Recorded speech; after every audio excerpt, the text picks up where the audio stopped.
आरती, अरे भाभी आइए ना। नहीं, एक्चुअली मैं कुछ दिनों से तुमसे बात करने की कोशिश कर रही थी, मौका नहीं मिला, सोचा आज बात कर लूं। क्या बात है भाभी, कोई परेशानी वाली बात तो नहीं है ना? नहीं नहीं, मैं सिर्फ आरती में माँ के बारे में कुछ कहना। मम्मी, कहीं उन्होंने बच्चे वाली बात तो नहीं कही आपसे? नहीं आरती, मैं दरअसल तुमसे ये कहना चाहती थी कि मैं भाभी बुरा मत मानना, लेकिन आपके और मेरे सोच में बहुत फर्क है। फिलहाल मैं सिर्फ बिजनेस के बारे में सोचना चाहती हूँ, बच्चे के बारे में मैं सोच भी नहीं सकती। और इस बात को लेकर हमारे बीच मिसअंडरस्टैंडिंग नहीं होनी चाहिए। कहाँ खो गए? बोलो। ये बताओ, शादी की तैयारियां कैसी चल रही हैं? सब ठीक है ना घर में?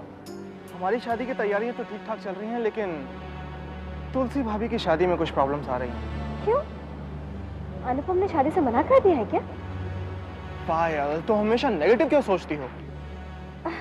हेमंत, जब तक तुम मुझे बताओगे नहीं कि आखिर बात क्या है, मैं कैसे जानूंगी? और मैं नेगेटिव क्यों सोचूंगी तुलसी के बारे में? बताता हूँ। देखो पायल, बात यह है कि तुलसी भाभी ने एक समस्या खड़ी कर दी है। अब तुलसी भाभी ये कह रही हैं कि वो शादी के बाद गौतम को अपने साथ नहीं ले जाना चाहती। वो गौतम को हमारे साथ, हमारे परिवार में ही रखना चाहती है।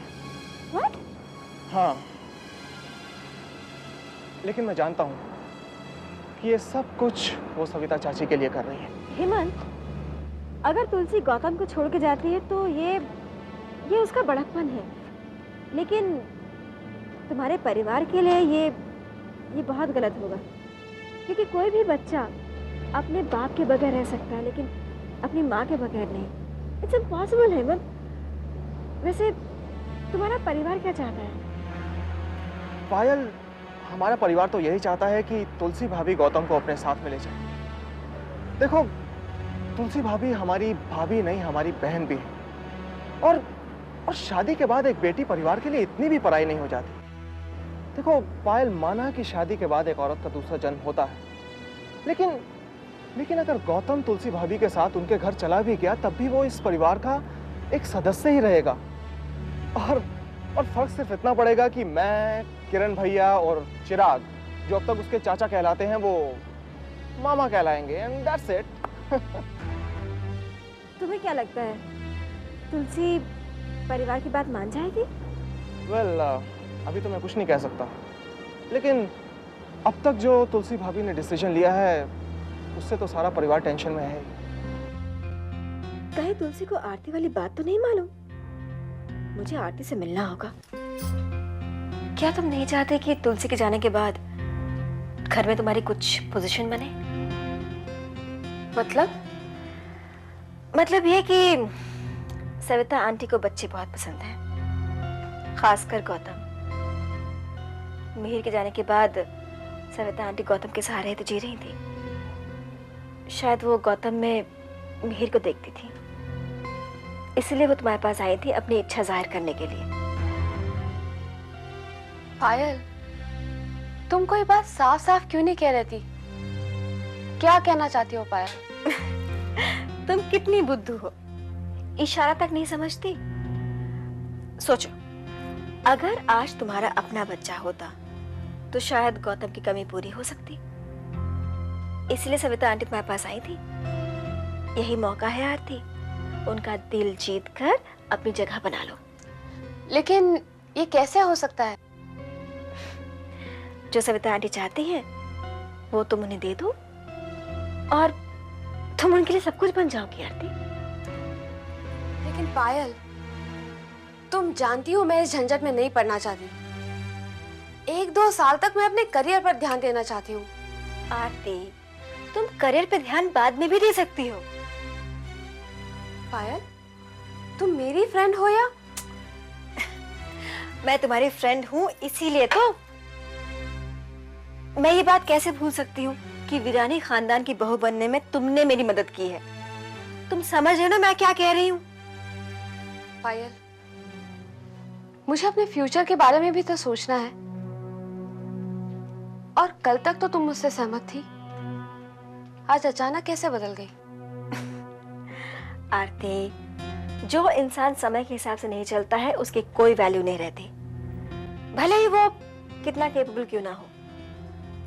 सोचो, तुलसी गौतम को यहाँ छोड़ जाएगी, तुम सविता आंटी की इच्छा पूरी नहीं कर रही हो, आगे चल के हमारे ही बच्चे होंगे। सविता आंटी तुलसी को अपनी बेटी मानती है, इसलिए जब वीरानी प्रॉपर्टी का बंटवारा होगा तो गौतम को भी हिस्सा मिलेगा। अब जब गौतम को हिस्सा मिलेगा तो सेजल और सुहासी के बच्चों को भी तो हिस्सा मिलेगा। अल्टीमेटली घाटे में तुम ही रहोगी।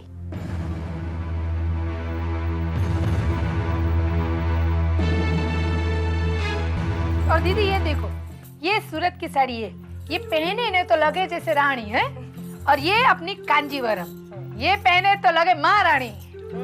और ये देखो साड़ी की साड़ी, ये पहने तो लगे नौकरानी। मुझे ये कलर बिल्कुल पसंद नहीं है। क्या बात कर रही हो दीदी, ये तो दूल्हे राजा का फेवरेट कलर है, उसकी पसंद है ये। दूल्हे राजा?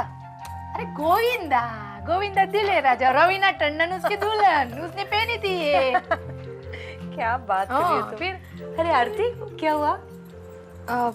मम्मी, मैं आपसे माफी मांगने आई हूँ। किस बात के लिए? मैंने आपका दिल दुखाया मम्मी। क्यों, क्या हुआ सविता दीदी?